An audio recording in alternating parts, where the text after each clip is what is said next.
Titled In Effigy, an archaeological view of Yahara's sacred watershed. Today's talk will honor and review the region's distinctive effigy mounds built by this area's earliest inhabitants. Our presenter will explore the origins of this more than 1,000-year-old effigy mound culture and its ongoing cultural and sacred significance to present-day Wisconsin. We are, like usual, going to have time for a Q&A session at the end, and we will try to get to as many questions as possible. And again, like usual, if we do not make it to everyone's questions, we will have the opportunity, of course, can email Clean Lakes Alliance. We'll get you connected. We'll certainly find those answers to whatever you're looking for. I do want to give a quick shout out and some thanks and gratitude to our Clean Lakes 101 sponsors, presenting sponsor, National Life Insurance Company, hosting sponsor, the Eastside Club, supporting sponsors, Johnson Financial Group, Alliant Energy, and Perkins Coie, production partners, the UW Nelson Institute for Environmental Studies, and the UW Extension, and media partner, me, WKOW. Before we get started, I do want to let everyone know that the bar is open. It's the first time I've been able to say that. I see a few people with beers out, and if you are very jealous of them, you can go back to the bar and buy one, or you can become a friend of Clean Lakes Alliance. You could do that actually at the front table. It comes with a free beer. And then if you get it, I know. I also would like to encourage everyone to grab a cookie purchased from Feed Bakery in the back. It's a local program that serves unemployed residents of Dane County by providing some valuable baking training and job placement services, and they are also delicious. That helps. For those of you who did receive the yellow ticket upon arrival, we want to thank you again for being a 2026 friend of Clean Lakes Alliance. And if you're jealous of those people, you can still become one. It's not like an exclusive gift. When you become a friend, you get one free Bell's Two-Hearted IPA at every Clean Lakes 101 this year. I didn't know that line, every single one. You can become a friend today, again, at the front table. You can also do it online. Brian, Olivia, give a wave. That's who you're going to holler at in the back. Your support fuels programs and partnerships that continue to focus on improving water quality, lake access, and community engagement throughout the watershed. I do have a few quick updates. I'm going to hold on the mic for a little longer. Registration is now open for Clean Lake Alliance's State of the Lakes event that is on Wednesday, May 13th at the Edgewater. So mark your calendars now. State of the Lakes is Clean Lake Alliance's annual health synopsis of Greater Madison's 5 Yahara lakes: Mendota, Monona, Wegra, Waubee, and Kanawha. Clean Lakes Alliance and its fellow Renew the Blue council members will highlight the latest science and Renew the Blue stakeholder guidance that will help direct future cleanup actions. So it is a big event. A lot of information gets thrown out there, but it's a lot of good information to have. More information about that event can be found on the Clean Lakes Alliance website. Back to today's talk, what we're actually here for today. To share a little more about Effigy Mound history and culture, we have a professional archaeologist, Seth Taft.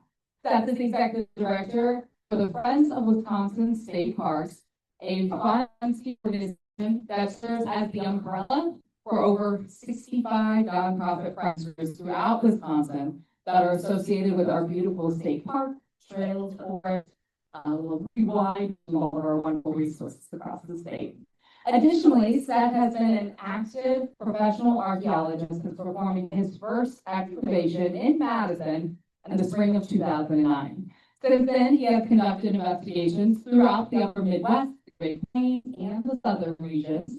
Seth has worked for the national state-level agencies such as the Wisconsin Historical Society and the Minnesota Historical Society, as well as private firms and local communities. Here to share a bit more about our incredible effigy mounds that cover our landscape, please join me in welcoming Seth.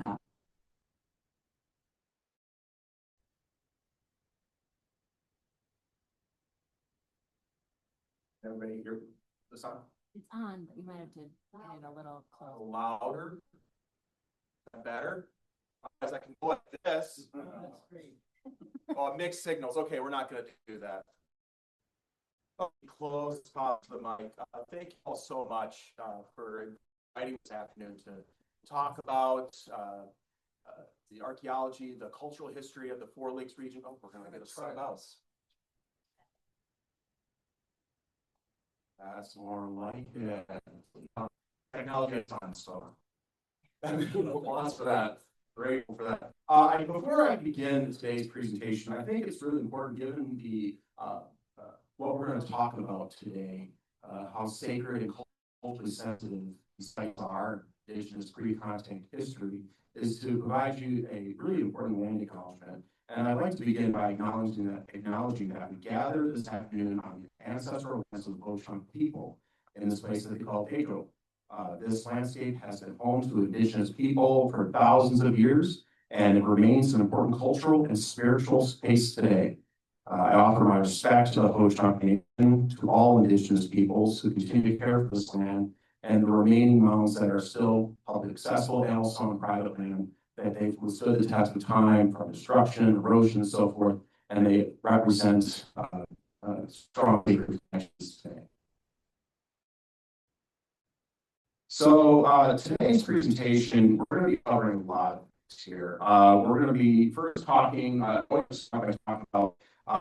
what is archaeology? Understanding the archaeology 101. I know this is Clean Lake Land 101, but we're going to do archaeology 101 today.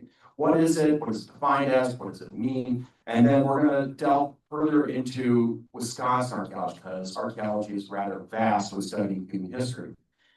Afterwards, we will then transition over to looking at a particular time period in Wisconsin archaeology or Wisconsin pre-contact history, and that is the woodland tradition, which brings forward the Effigy Mound culture. So we will define the characteristics of the woodland tradition, as well as the sacred practices with the Effigy Mound culture. Then we will kind of dovetail back, and then we'll look at the Yahara Watershed. We're going to look at painting the landscape, defining the ecology, the natural resources, the water resources, the habitats, and so forth. So we'll be diving a little bit more into remind ourselves what is the Yahara Watershed and why is that so important to combine that with the Effigy Mound culture that's identified here in the Four Lakes region. And then after that, we'll look at a few sites. We'll go on a virtual tour because obviously it's too cold, it's snowy outside, so we will not be going outside today. But we will take a virtual tour, and there's so many sites that I would love to indulge with you today. But there's just a few that we're going to focus on for the sake of time. Fortunately, I did provide Caitlin a resource guide. So there's a listing of publicly accessible mountain sites that you can go and explore at your own time and discretion, while also emphasis being respectful of these sacred sites. And also with that resource, it will also supply with additional reading materials. So if you'd like to read and learn more, you can do so at your own time. And then I will wrap up as what any advocate for human history, culture, and sacred sites should do: a call to action, trying to respect how to preserve, educate, and influence others in this room and beyond on how we can continue to maintain. There it goes. Oh no! Don't worry, it's happened before. It happened before. It comes back. And there's the intermission is over. Okay. So we'll have a call to action on what you should do to respect and educate and share this information moving forward with others. All right, so let's start with archaeology 101. Archaeology. As your teacher today, I see a few hands raised. A few more. Spoilers is all right there on the slide, so I know there's no shame. Archaeology is a subfield of anthropology. Anthropology is a study of human culture, and there are various subfields today: anthropology, cultural, linguistic, so forth, study of language. Archaeology is the study of the human past through the materials that people leave behind. As the old saying goes, one person's garbage is another person's treasure. So, like time detectives meeting dumpster divers. We are seriously looking at what people leave behind, because that is a puzzle of understanding what people practice day-to-day routine, what are sacred ceremonies they partake in, their day-to-day habits, and so forth, and relationships amongst people. So artifacts that we leave behind always provide key details to understanding how people have a relationship with land. So these artifacts, these tell a story. Now, obviously, we're in a day and age where there's a lot of dramatization for things in our different fields in science. Obviously, technology's been one of those for a long time, since pretty much these, with Raiders of the Lost Ark, Indiana Jones, Romancing Stone, and it started to have a resurgence, right, of dramatization with video games. Like my nephews, they love their PlayStation, and they play this game called Uncharted, and it's an archaeology. So I'm like, that is so cool, but archaeologists don't jump on planes and try to hit the X button and avoid a box or anything. Anyway, they think that's so cool. They think that's my life, but that's not true. We are researchers. We do a lot of focus on doing archival research. We love libraries. We be careful analysis of math. We go out and do careful excavations. So we try to provide the realities of archaeology, even though I dig it. I hope you dig it too. Unintended. There's going to be some dangles to this, so please join me. But there's one big misconception, one problem that always nags me for so long. We don't take dinosaurs. Big sensor sign, that is paleontology. Again, we are studying human culture through the past remains. So please take the T-Rex, Jurassic Park, throw it out the window. Nothing against paleontologists, we work with them too. Sometimes. Now, how does one exactly identify archaeology? Well, I like to always share or use an example of the present day. All of us are now holding a cell phone in our pockets or around the table, and each one has different style, shape, and they evolve over time. So here's an example. From to the far left, you have that big rectangular block cell phone from like the 80s, right? And drastically over time, it has gotten smaller and smaller with less buttons to the point now where it is thin. It fit your pocket very well compared to that rectangular block in the 80s. And we can access email, we can access the World Wide Web, talk with people from anywhere around the globe. So technology has advanced rapidly over time. That's how archaeologists study that. Typology of different projectile point types, ceramics, everything has a different style that can be identified to a certain time period. And also that's utilized in like radiocarbon dating. So, humans have always butchered animals, when they're hunting or gathering, they're always foraging. So there's remnants of plant materials or residue from, animals that help us calibrate the dates that also coincide with those artifacts that are affiliated with those deposits. So just wanted to throw it out there that cell phones are a great measuring tool for understanding archaeology. Weird. Just imagine what you think 1,000 years ago from now, when they see like an archaeologist find tanning that and go, boy, they're burning each other alive. All right, so let's get into it, shall we? Let's start setting the scene. So here's a map of present day Wisconsin, and we know that there's an array of counties, borders, lines that, grid that really define certain regions. But we need to get away from identifying those grids and those lines because there wasn't the pre-contact, time period of indigenous people. These landscapes existed long before the borders, and it was shaped by various, rugged topography. And Wisconsin is just so vast and unique with different environmental regions. Obviously, we know about the Driftless region to the southwest, down here, and all across, and also into across the Mississippi River. We have rugged lowland wetland resources over to the east, and Lake Winnebago, and other wetlands. And of course, we have an array of different Northwoods country of different resources up there. So that is, we're trying to strip away in this presentation today of those borders and just focusing on the landscape itself and how indigenous people have connected with that for many years and since time immemorial for that matter. This state is shaped by glaciation, rippers, anything and everything to define how unique it is. And just for reference, today's presentation, we could talk so much about how humans have interacted with all across the landscape, but today, obviously, we were focused on down here in the South Central region. So as I mentioned, we've talked about, in terms of human history, the human timeline, human culture timeline, if that matter, is dense. We've all been across the globe, humans are everywhere, and so each one is defined by different cultures, different features, and so forth. So, Wisconsin are by different traditions or time periods. And each of those time periods is broken down in terms of those artifact styles, types, ranging from landslip glaze to the Paleo tradition, which is the oldest style tradition. This is during that last glaciation, and then eventually transitioning to archaic, where the landscape has changed drastically, and starting to grow in population and complexity, and also burial practices, which we'll focus on as we get up into the woodland tradition and then up through European contact. So there's so much that can be explored here, but today we're going to focus on just one portion of this Wisconsin timeline, and that is the late woodland. This is broken down into 3 different stages, and we'll talk more about the details, but just for comparison, we're looking at a time period between 3,000 years ago and 1,000 years ago. That's the woodland tradition. And then you think about that comparison, what else is happening around the world? Well, in Europe is the Middle Ages at this time, 1,000 years ago. Died. That's all right. In any case, as we're moving on. Oh, is that gonna work?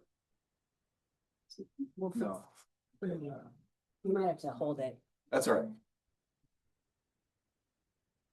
Okay, well, is it? It's on. Yeah. It's on? Talk close. Really close, like we were at a heavy metal concert. Oh, boy. Can you hear me? Yeah. Excellent, wonderful. All right, and we're back. We're live, folks. So we're gonna be looking at the woodland stage 3,000 to 1,000 years ago. This is what's happening here in Wisconsin, at least what's known presently as Wisconsin. But across the world, there's other things happening. In Europe is the Middle Ages, the Holy Roman Empire. In Japan, you have the Heian period, where the imperial capital was moved to the modern day Kyoto. So there's things happening elsewhere around the world, but here in that time period is indigenous people are moving around doing crazy complex things. And we're going to identify some of that right now. So the characteristics for the woodland tradition, again, is broken down into 3 stages: early, middle, and late, between 3,000 years ago and 1,000 years ago. And some of the things that really define the woodland tradition is this is the first time we're going to be seeing ceramics. We're seeing change in styles of projectile points. We're seeing more of, in terms of more seasonal settlements and increasing and implementation of agriculture. But also we're seeing the burial mound practices starting to happen. So more complex ceremonial happenings. So this is when I mentioned about the first time with ceramics or pottery, this is the first kind of style of pottery. So it's got a wide top and then a very narrow bottom. And it's hard to see here, and you're welcome afterwards. I'm happy to show you this, on the computer, but there's these chord marked impressions that are going vertically. As time progresses through the woodland tradition, the style and shape and design starts to get a little more complex. It starts to get more globular at the base. You start to see a different bit of a unique rim and decoration that is in different shapes and sizes and other designs. So it's starting to show a different complexity. And why do you think it is that we go from, or we see this change from a narrow base to then at the late woodland stage, a large oval base? Any guesses?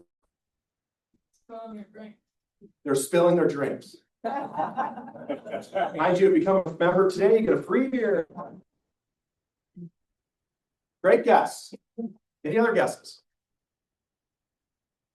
Yeah. More stationary. No. Right.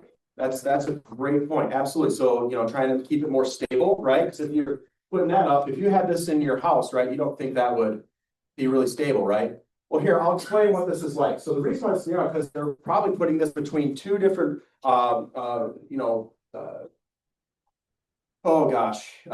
just holding up above a fire, keeping it warm on anything that they're cooking and keeping it warm in there. So as you get globular and larger, it's also an increase in population, right? So you need to store more to take care of more people. So between this time when the establishment of ceramics were taking place, as it evolved and got bigger, is because populations were growing and becoming more sedentary, staying in place. All right.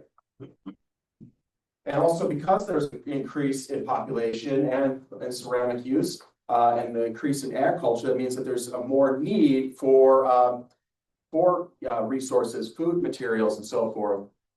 And because there's a growth in population and a growth in needs of resources, not just food, but also, rock material to create projectile points and so forth, that means there's stress on the environments, which means there's stress on people, which means conflict. Yes. Easy there, shooter. Don't shoot me. In any case, so obviously there's a lot of things happening, complexities happening that are just, haven't been seen prior up until this point in the woodland tradition. But of course, our focus today is the agriculture.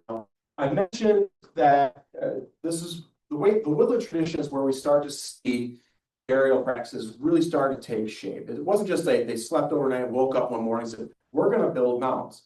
It was a gradual evolution over time, an exchange of ideas and seeing that exchange happening that starts to spread across the landscape. And so first, the style of mounds in the beginning of the woodland tradition were these large round dome shape called conical mounds. And then you also start to see these longer, like pencil-shaped style linear mounds, rectangular with rounded ends. Some conical mounds being linked together with a linear mound called compound mounds. It kind of look like a dumbbell. But eventually, once we get into the late woodland stage, this is where we start to see really elaborate geomorphic shapes, effigy mounds, which is shapes of animals. So that's the effigy mound culture. And this is sort of taken from the Wisconsin Archaeologist in 1997, the different types and the distribution. And the distribution of effigy mounds is primarily here in this area in Wisconsin, present-day Wisconsin. So much of the central lower half of Wisconsin, portions of northern present-day Illinois, northeast Iowa, and the eastern portions of Mississippi. So across that, and of course, down here, you'll see that there's different shapes of animals. We've got long tail, which we call water spirits, we're going to talk about here in a moment. You also see some that have these long ears, kind of look like maybe a rabbit or another sort of mammal. And of course, you have heads that look like they're birds flying. So they're all very elaborate, unique. And so, of course, on this side, these are some other ones that cross, ones that also were human-shaped. There's a variety of human-shaped mounds, but do you know there's only one human-shaped effigy mound left in the nation, in the state? It's called Man Mound National Historic Landmark, and that is up near Baraboo, Wisconsin. So, selfish plug, as a resident of Baraboo, come on up for a tour sometime. All right. But it's very unique. It's located outside of the Baraboo area on Man Mound Road. So come on up and tour that sometime. So there's very different elaborate forms for the effigy mound culture. I should also emphasize on the burial practice here.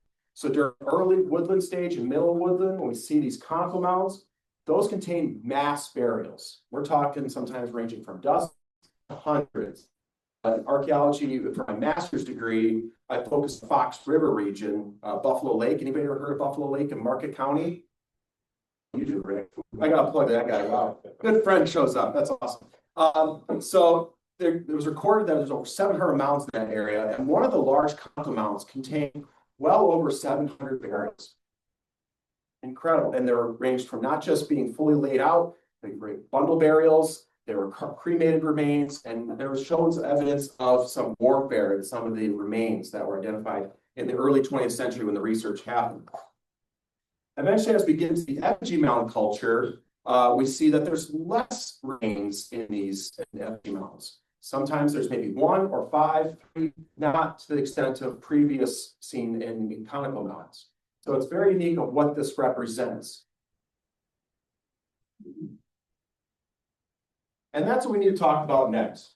When it comes to these mounds, archaeology is science. And so it looks at trying to do quantifying data, looking at statistics and so forth. But it's about studying the human past. It's about studying human culture. And the most important thing that needs to happen with archaeologists still today is that we need to be influenced by oral histories, by indigenous people, the things that they pass down in tradition, and being respectful of their culture to understand just what these things represent, these mounds.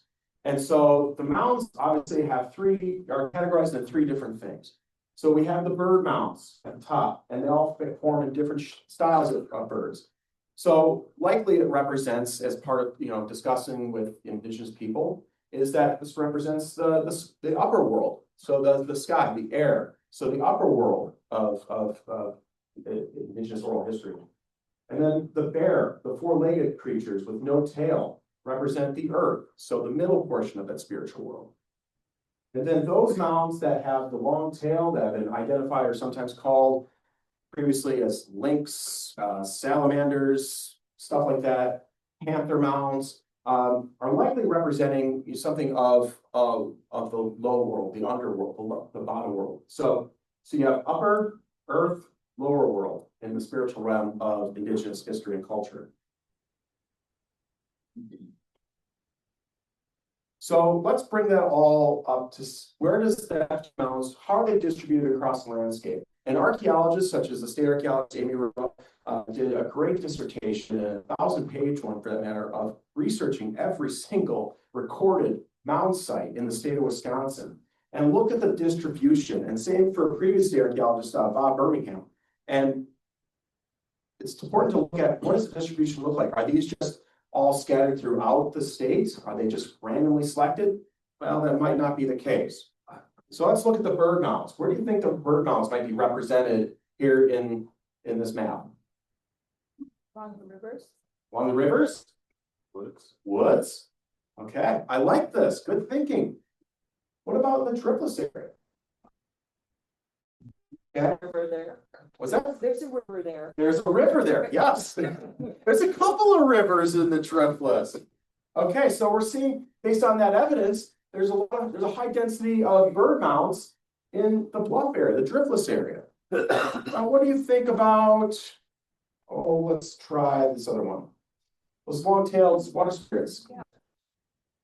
Most of them are commonly to the east side, lowland area. Now, what about those bears? What about those earth spirit effigy mounds? All over. It says, dang. Yes. So look at that. So the birds are predominantly in the Driftless region. You'll still see but a high concentration in the Driftless. Then you got the long-tailed water spirit mounds to the east. And that's, like I said at the beginning, probably low wetland areas, swamps, marshes, plenty of river reef settings and so forth. So they're likely located to those water resources or springs that represent them crawling out of the lower spirit world. Whereas the bears, of course, are scattered everywhere. So you can still find some of these mixed throughout with different mound groups and clusters, but the concentrations and clusters really ends up, especially taking into consideration the oral histories, the traditions that have passed down, and adding that into understanding the Effigy Mound culture.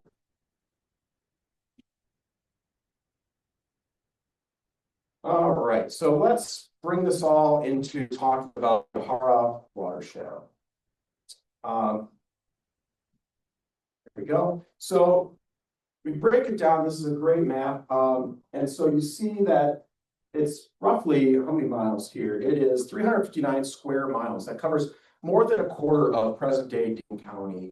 And this landscape today, it has a variety of different things. It's obviously a big sprawl of cities and businesses.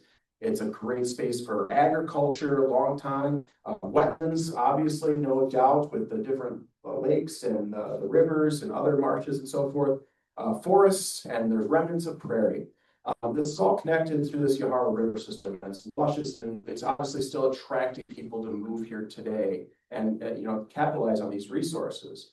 But before we get to that, we also have to look at, the different biomes here, the ecology and so forth. And I want to take us further back to discuss how did Yahara Watershed form? And this, we have to go back about 15,000 years ago. This region was covered by the last glaciation of this glacier that was probably over 1,000 feet high.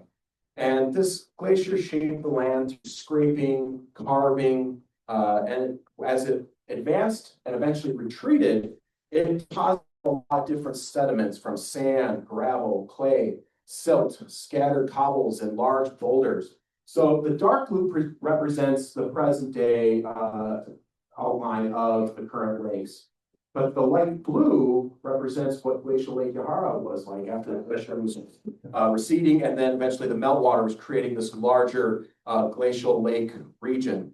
As the meltwater formed this massive ancient lake, it was about 12 feet higher than modern Lake Mendota. And then eventually it started to separate into the lakes. So as the glaciers retreated, meltwater widened the valleys, the water slowly receded, and drainage channels started to form, thereby creating what we see today. This separates to Mendota, Monona, Wabesa, and Arkansas. I said that, so don't hate me, folks.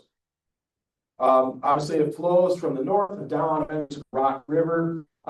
So this has been a fantastic space that supplies for the ecology, prairie oak savanna transition zone. This included oak savanna, tall grass prairie, wetlands, mesic forest. It's luscious. It is rich with beautiful resources that also really influenced a lot of the wildlife being here, from bison, elk, wolves. Today includes sandhill cranes, bald eagles, migratory birds, muskrats, waterfowl, and other things like white-tailed deer. So what I'm getting at today with laying down the groundwork for the Yahara Watershed is that understanding the geology, the ecology, and especially the cultural history that we're focused on today of the Yahara Watershed, it helps us appreciate not just how this landscape was formed, but also our responsibility and the longstanding relationships humans have had with this space for thousands of years, and that we need to continue to care for it. So kudos to Clean Lakes Alliance and to all of you for being champions and stewards. Now, I got to tell you that there's a lot of recorded mounds and large sites here in this area, and we could talk all night until the cows come home, and probably a few more days, because it's vast and it's rich in history. So for the sake of time, we're just going to focus on just a handful of sites located throughout the Four Lakes region. This area used to contain over 1,500 mounds. As a matter of fact, in the land of Wisconsin is entirely full. There was roughly probably around 15,000 to 20,000 mounds that were in lands. Today, there's roughly maybe, so due to agriculture, due to urban development, and so forth. And we can talk about some of the laws that are in effect to help preserve that later. But I want to focus just on a few in particular and why they are important to identify. So we're going to start off in the Lake Mendota, and then we're going to go down to Lake Mendota, or Mendota, then Monona, and then Wabesa, and then Gonza. It's like a cha-cha dance. All right, so let's talk about bridges. They overlook lakes, wetlands, and they're really near important travel corridors. So when we looked at that map back earlier when I showed you the Effigy Mound distribution, and we talked about rivers, we talked about lakes, those corridors are important and still are, to a sense, important highway systems, navigation systems to connect people who want to meet with groups, resources, and ideas. So the river settings and streams and so forth were very important to navigate and connect people with one another, as well as being a supplied resource for other things. So the first one I want to talk about today is located over at Governor Nelson State Park. So obviously I'm the executive director of the Friends of Wisconsin State Park, so I have to bring in a few of the state parks within proximity here. So Governor Nelson State Park on the north shore of Lake Mendota is a 422-acre state park property. But if you go along the Woodland Trail further in, you'll find yourself coming across a few different mounds. In this case, you'll come across one panther effigy that's along the Woodland Trail, and there's a great interpretive panel to discuss not about panther, the effigy as well. You can identify that mound is right now? Anybody want to take a guess of where you can see it? It's right at you. Yeah, it's right there. Well, here, I'll just do it for you. This is the mound right here, and it is stretching all the way down. This is the tail. So you can sort of see, this is probably the best view right here. You can sort of see that slope. And this is the top of the mound. And then further down here is the body itself. So the legs are located right here. And then the head right at the tip. And just a reminder, look what's right next door to it. Somebody's house. A few houses, quite a bit of residents, okay? So it's amazing how that has still been preserved, thankfully through the state park. In addition, just up the trail are a few conical mounds. Here, I'm sorry. Here's a better version of look at the actual body itself. So here is a leg right here. Oh, there. And then here's another leg, and the head is right up here. But you can also see the amazing ridge top, how elevated that is, quite a few feet above. And then up the trailways are a few conical mounds, actually 5 to be exact. And they're in this amazing alignment. So right by the woodland trail, there's a sign that says conical mounds, look to your right if you're away. And you see these conical mounds going this way. And there's one more on the other side of the sign, the other side of the trail. And just looking opposite direction. So you can see that there's a large conical mound right here. And then there's one right about here, and then there's another one right there. So these conical mounds range in different sizes, all right? And here's looking the opposite direction, again, along the lake, the woodland trail. So there's that sort of low mound right there. And then further along the back, right into the vegetated area, the wooded area, is one more. In addition to this, in previous investigations near some of the structures near the beach area of Governor Nelson State Park, there was evidence of Indigenous settlement, stockaded village. A stockaded village. Why do you think is a stockaded village? That dates back to that late woodland time. Yes, right there. It is because of tension of resources, and so that means that there's probably a lot of warfare happening. So protection, defense. And of course, as we veer around, go further north on Lake Mendota, we can't help but go to the Mendota Health Mound Group, which has got one of the best, largest 5 mound groups in Madison area alone. And so here's an overview of, I took my plane up here, by the way. No, I did not. Can't afford a pilot license. In any case, so this beautiful view overlooking the Mendota Health Mound Group, that's another thing to point out, right? When we look below, it's hard to see what the shape of the mound looks like, but you see it from the air, you can really identify the outline. Can anybody pick out any of the mounds right here from the Mendota Health Group? One on the left, this one? Bingo. What does it look like to you? Like a bird? Well, you're correct. It is a bird. Yeah, there are 3 bird effigies, 2 water spirit, long-tailed water spirit mounds, 2 bears, a deer, and a array of conical mounds over there. And so let's show you some of the ones here on this image. So here's one of the bear effigies located up to the top there by the walkway. And then you got another bird effigy over to the second of 3, and I'll show you the third one here in a moment. And then you got some of these unique geomorphic shaped mounds. Another bear effigy. And then there's the big bird, okay?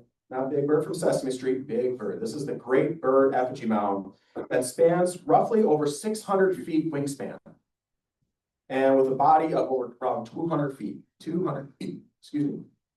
So very fast. One of the largest bird effigies recorded. The Lake Mendota Health Group actually uses this as its logo for display. When you drive in, you can see it.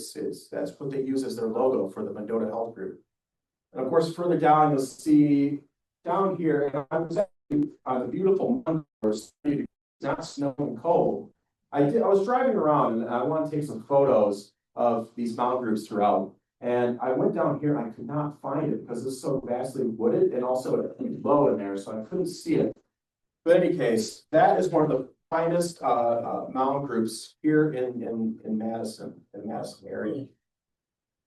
And here's a eye view of that great bird effigy mound. So this is from the one side of the wingspan, and as you can see, it just goes on, and then the body height is incredible. It's probably 4 or 5 feet. So Yes, when they built those buildings, was it known? And so essentially they built around the mounds? I would assume so. I didn't look into that too much, but obviously when these were recorded, Charles E. Brown, an archaeologist, was one of the leaders in the early 20th century and into the 1920s and 30s of really establishing the preservation and education of mound It groups. must have been state land at that point that they could build that. Yeah, I'm sure. Yeah, Is this group of mounds accessible to public? it is, but you should always go into the administrative building and just say, hey, I would just like to go. These are very accessible. You have Governor's Island nearby. As you drive up, you can see some of these mounds. But when you stop in, just be respectful, saying, hey, I just want to come walk the mounds. Okay. And sometimes they'll actually, more often than not, give you a map and a packet, just about the site and the cultural history, which is really fantastic. So that Dakota Health Mound group right there. So let's venture over to, well, just down the road from us, actually, the Hudson and Ellison.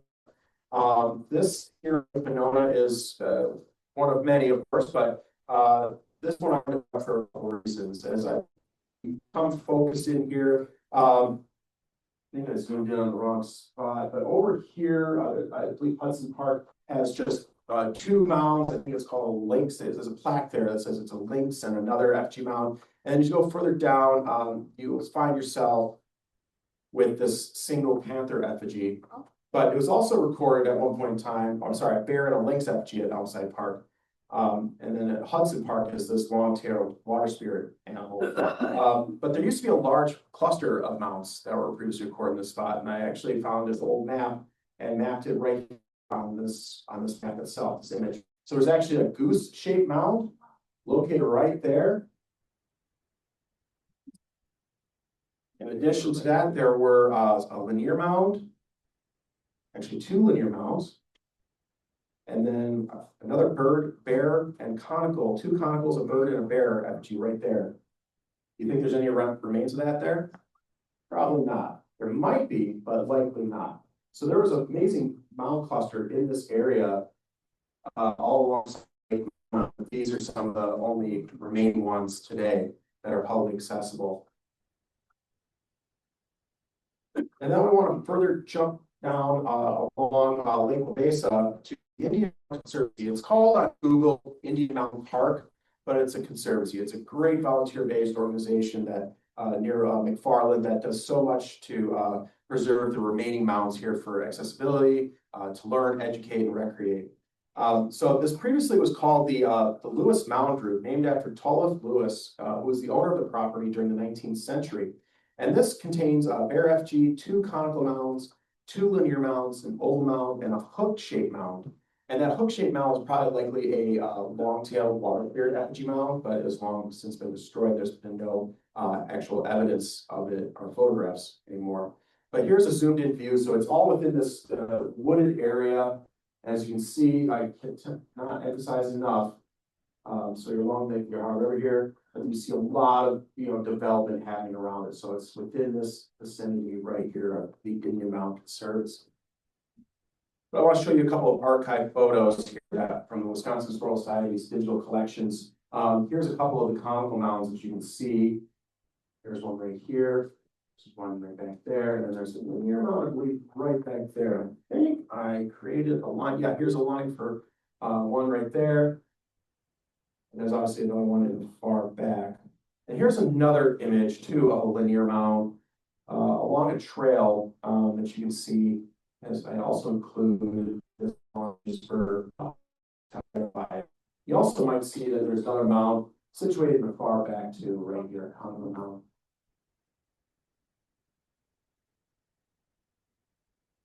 And then there's just one more right here. Obviously, I don't think I need to identify it, but you can see it as plain as day. Conical mound located right there. So as you can obviously see, there's been a lot of different shapes. These conical mounds kind of go high and low in different sizes. And then lastly, I want to come to today, Lake Conganza State Park, near Lake Conganza. So it's located right up in this vicinity right here, right? So this 342 acre state park is wonderful. It's a great resource for recreation, but also good for what it does in terms of preserving oak woodland and prairie habitat. But it also contains 6 surviving mounds, right, located on the trail. And you can see it's actually right up here. Actually, these mounds are located in this corner. And these mounds are comprised of pretty much 7 surviving mounds. There's many more clusters of mounds within this vicinity, but this is what's left. And it comprises of conical mounds and millennia mounds. So these are from individual collections of the Wisconsin Historical Society. And you can see for context, here's an individual standing on it, on one of them, which you should do, because these are sacred sites, but you can see the mound right here. And of course, there's another one. Again, please do not stand on the mounds, but standing atop a conical mound right there. Of course, these are all, as I mentioned, placed overlooking lakes and river settings and water settings. That was a pattern that was seen consistently throughout the Yahara Watershed. And so while there have been many more mounds in this area, many sites around the Four Lakes region, some were lost during farming, development, and so forth throughout the 1800s into early 1900s. So wrapping up here, hopefully I haven't talked too long, so I definitely want to hear some questions and hopefully give you some happy answers or send you in the right direction to find your answers. So what can you do to preserve the past for today and for future generations? And so the first thing is preserve and protect. One of the things that's obviously, as an archaeologist for 15 years or so more, is we hear that, oh, if you're going to go find a burial site, that means you're going to steal our property and give it over to the Ho-Chunk Nation, or you're going to give it to public land. That is completely inaccurate. One of the great things that the State Historical Society does, and the state of Wisconsin for that matter does, is that we have this opportunity to work with landowners to give them a property tax exemption should you have any burials on your property. So property tax exemption, come on. But you're doing a good service, especially for the protection and preservation of these sacred sites. Support local history. Contact your local county historical society, your local community historical society. Work with them, learn more, figure out what sort of efforts that you can do to help promote and engage community members into advocating for these spaces. Visit other sites, support other organizations. We have a great one nearby, Effigy Mound National Monument. You have the Wisconsin at your own. And you also have one of the oldest archaeological societies in the nation, the Wisconsin Archaeological Society, with the oldest peer-reviewed archaeology journal in the United States. And the most important thing that I don't have up here is listen. Listen to other people. Listen to Indigenous people. Be respectful and cognizant of these spaces. These are living, breathing, sacred spaces that they still do offerings, tobacco offerings, do prayer. They are strongly connected. It's a living, breathing area that is seen for thousands of years. So with that, I thank you all so much. I thank the Clean Lakes Alliance. I do have some resources I'm happy to provide. I gave those to Caitlin, so she'll distribute all those hopefully by email or some other way. But again, thank you all so much. Clean Lakes Alliance, Wisconsin Historical Society, so many people that are curious to learn more and go out and share this knowledge with others. And thank you for your time today.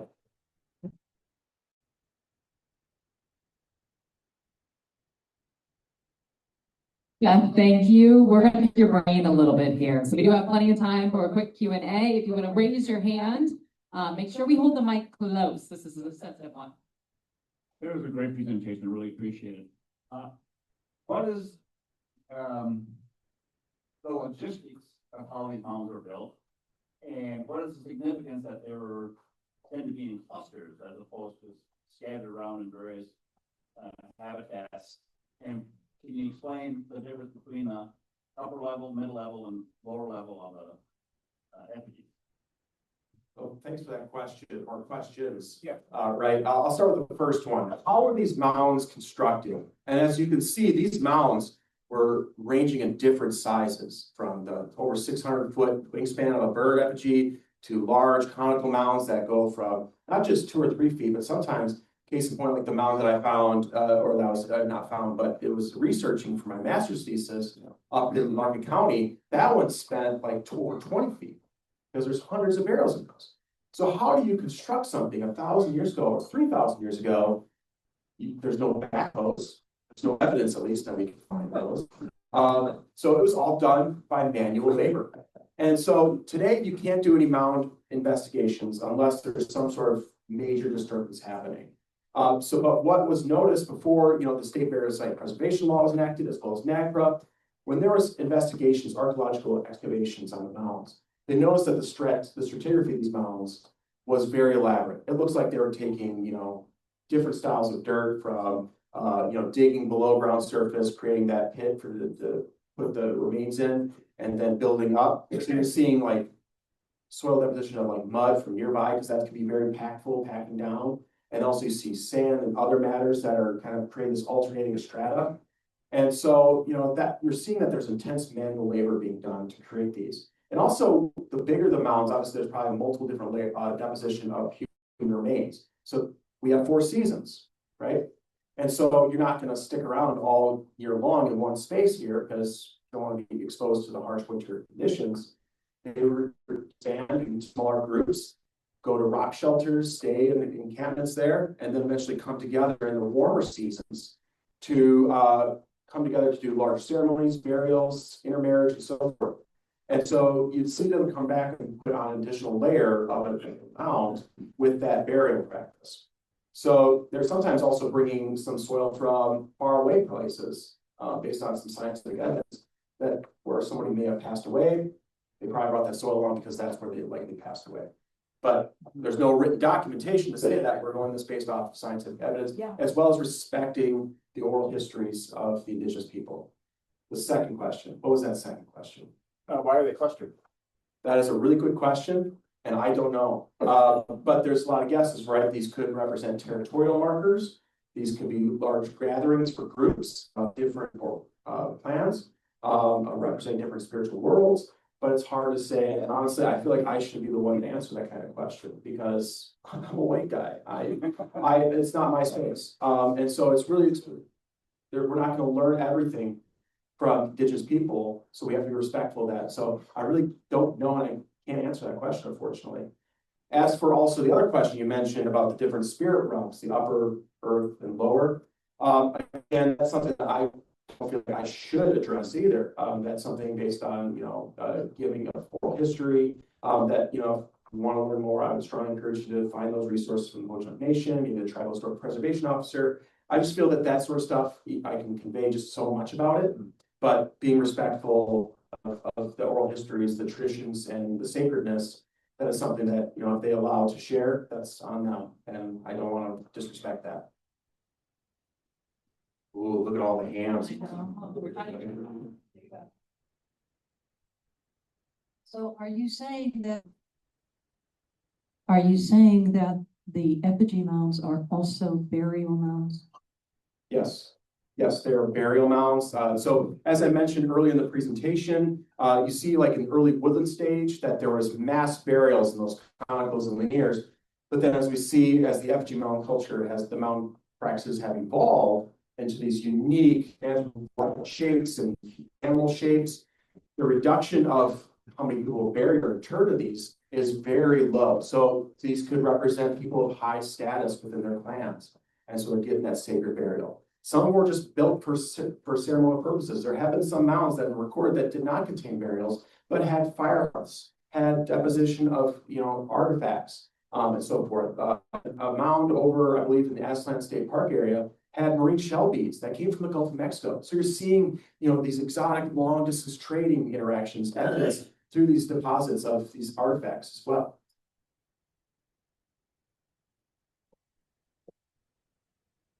In terms of the mounds themselves, it's really invasive to be excavating these. So is everything found through excavation, or are you use LiDAR or something like that to determine a lot of people here, or are there only person?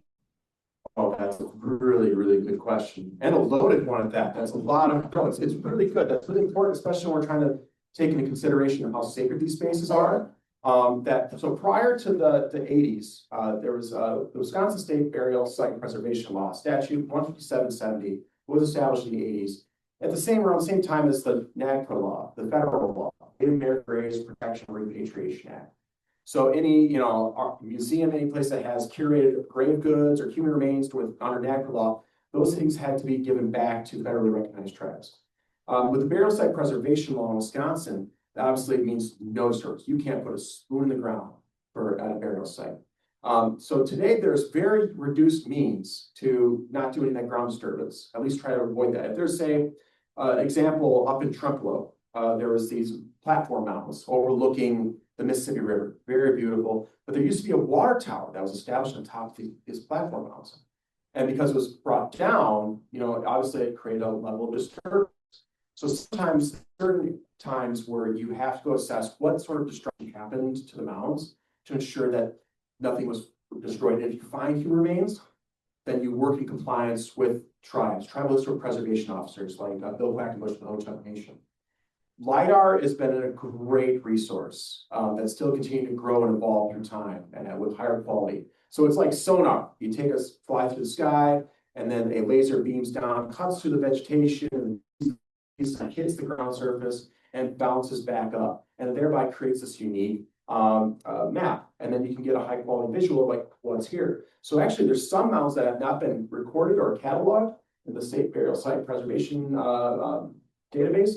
That all of a sudden it's like, wow, we thought that was actually in this other section, but it's actually here. So it's creating, a sense of resurgence of identifying the mounds and how to protect them and working with private landowners as well. A couple things. First of all, these things are a couple thousand years old, so they've obviously settled and eroded. So do you have an idea of how much taller they might have been when they were constructed? And then also, it seems like you wouldn't be in the woods. So at that time when they were built, was there a lot fewer trees where you find these things?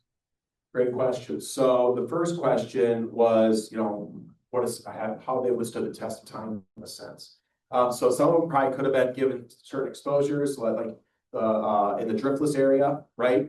They're on top of high bluffs, like overlooking these vast areas and higher elevations. So and those were more exposed. Those weren't just vastly wooded areas, but somehow we don't know if they've reduced in size, but we know that they're still prominent for those that are still preserved. Whereas you have some that, are still exposed today, maybe due to resulting from, traffic volume, people walking over them, tromping on them. Case in point, like at Dewakachuk, which is the Ho-Chunk slang terminology for Sacred Lake, which is Devil's Lake State Park. That is a very high trafficked state park, the highest one in the state. On the North Shore, you have countless, an array of mounds out there. And during the summer, those things get tromped on bad. Some people even drop and dump their coals, and they don't follow leave no trace principles. Thankfully, late last year, they got signs that say, please respect the mounds, do not avoid. So because of also high foot traffic too, that helps, I shouldn't say help, that drastically reduces the scale of the mountains themselves. So there's various factors from natural erosion as well as human interaction that has reduced the size of these mountains over time. And what was the second question again? About trees, where there are a lot less trees. Sure, yeah. So as I mentioned, I think I kind of answered a little bit earlier on there is, so oak savanna, open prairie. There was a lot of open prairie in this area. They also, indigenous people did control prescribed fires to help keep everything from having any invasive species, keeping the land purified and clean. And you'll see that also within the mound construction practices, that you'll see that there were some mounds in the stratigraphy that they did sort of a controlled fire above those too. And from oral histories, they call that sort of an earth renewal or cleansing of the spirit of the earth. So you see that as well. So there's spaces where there, 1,000 years ago, this whole landscape was drastically different to what we see today. Seth, thank you. We're going to be respectful of everyone's time. There were a few hands that were still up in the air. You can always send Clean Lakes Alliance an email with your questions. It's info@cleanlakesalliance.org. They will track down Seth and make him answer them. He will not be able to step away from the computer until he answers them, right? So thank you again for your time. Appreciate you.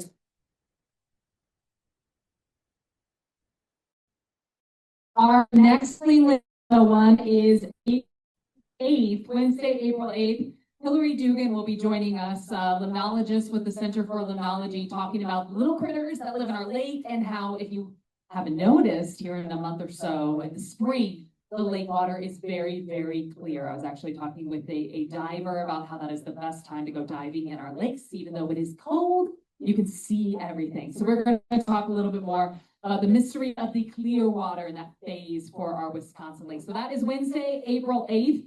Until then, stop by that table and become a friend of Clean Lakes Alliance. You can get a beer next time too. We will see you then. Have a safe trip home.